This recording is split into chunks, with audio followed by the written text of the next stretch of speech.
นี่เป็นภาพเพื่อนของนางลินดา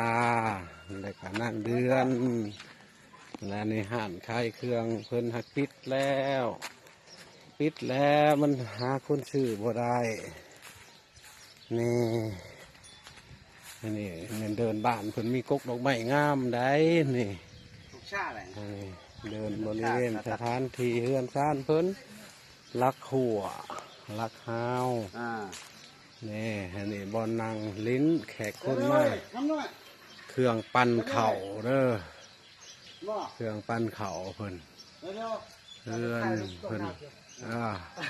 ใช่เรารูปตรงน้ำเจียวเลยน้ำอดแล้วนะเอาดิฮะเจ้าของก็ไปเมื่อนี่เฮือนนั่นเด้เฮือนเพิ่นไปเฮือนหิเฮือนคล้องกระยาเขาอนุญาตขึ้นได้บ่เป็นยังดอกอันนี้เครื่องลินดาแล้วนี่ตามเบิ่งในปากไว้ได้นี่โอ้ยอย่าชิวาได้ปะชิออกให้เห็นเลยเอาไปขายต่อเลยได้นี่โอ้ก็สะอาดสะอ้างซ้ำนี่แล้วปัดอยู่ได้นี่คนมานอกเลยละนี่หน่อไม้นี่เวลาแก่ง่วงแก่เงานี่หน่อไม้เด้มันตอกหมัดเข่าดำหน้าแล้วเหยียบใส่ดินเป็นว่าแต้วเอานี่เฮือนครัวโอ้อยู่หลักแท้ได้เฮือนครัวเพิ่นเลยชูได้มากได้นี่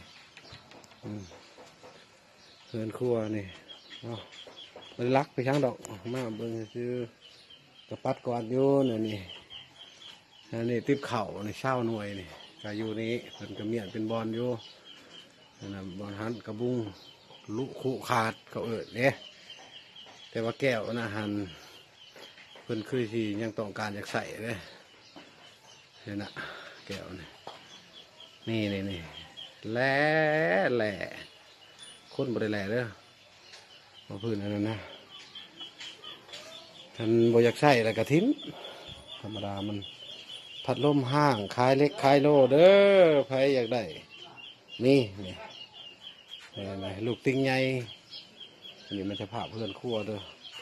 อันนี้เกิดโบกใหญ่ของเงินเชียอดเนาะผักขะแยงนี่ใส่แกงหน่อไม้นางเดือนแกงแซ่บนั่นเพื่อนคั่วนี่ขออนุญาตขึ้นอันนี้เลยเด้อเบิ่งตามนี้แหละกันว่าที่ช่างก็ได้ว่าโอ้สะอาดเนาะสะอาดเด้อนี่พวก2 คนผู้เนาะนี่บอนหอยเมียนผู้ซ้ำนี่เดินเลยปัดกวาดดีได้นี่อย่างที่ได้ซ้ำนี่เนาะมันภาพผู้ถ่ายได้อยู่แวนผู้ภาพผู้ถ่ายนี่คือที่แมนบอลนั่งเดือนบ่เมียนมัดจัดแจงดีอยู่ก็ซ้ำนี่แหละชมเชยหลายๆเลยเด้อผ่าแพร่โอ้เมียนมัดในผับหูจักผับจากนั้นเด้สะอาดแล้วเด้ดีแล้วนี่เป็นระเบียบเรียบร้อยดีแล้วนี่ของนอกเลยเคยขึ้นบ่ได้ใครเป็นเคยหรือบ่ได้หีดมันเคยไปกันได้นี่ก็บอลเมียนมวกก็อยู่ชูงแน่ก็แนวมันแล้วเนาะก็เบิ่งไปตามนี่นะซ้ำนี่ถือว่าสะอาดได้ซ้ำนี่ธรรมดาได้เลยนะเป็นระเบียบเรียบร้อยดีจะได้เลยเดินกว้างเลยนะนี่ใบหยอกย่อไปยังติดอยู่พุ่นละทั้งที่แหละให้ชมเชยร้ายๆนี่บริหารว่าโอ้ยเฮือนต้องงามๆจังสันจังสี่บริวารดอกแต่ว่าเฮือนเฮามีบอลอยู่บอลผักอยู่ดีก็ถือว่าชมเชยแล้วเฮือนขั้วเจอกับบวามันถือควันมันก็เป็นวิธีแหละมันอับรัดกุ้มๆแนวมันเฮือนไผคือกันอันนี้อาวุธลาเนื้อเด้อปืนธรรมชาติมันเป็นพื้นฐาน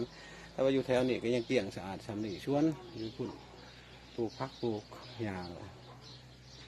มีห่มอยู่เลยนี่แต่ประตูมันแคบอย่าเอารถเข้ามาจอดอันนี้ยากมาแล้วเชียร์ออดเป็นที่เปิดไม่ตื่มอีกชำนี่ก็เนาะพอได้ชม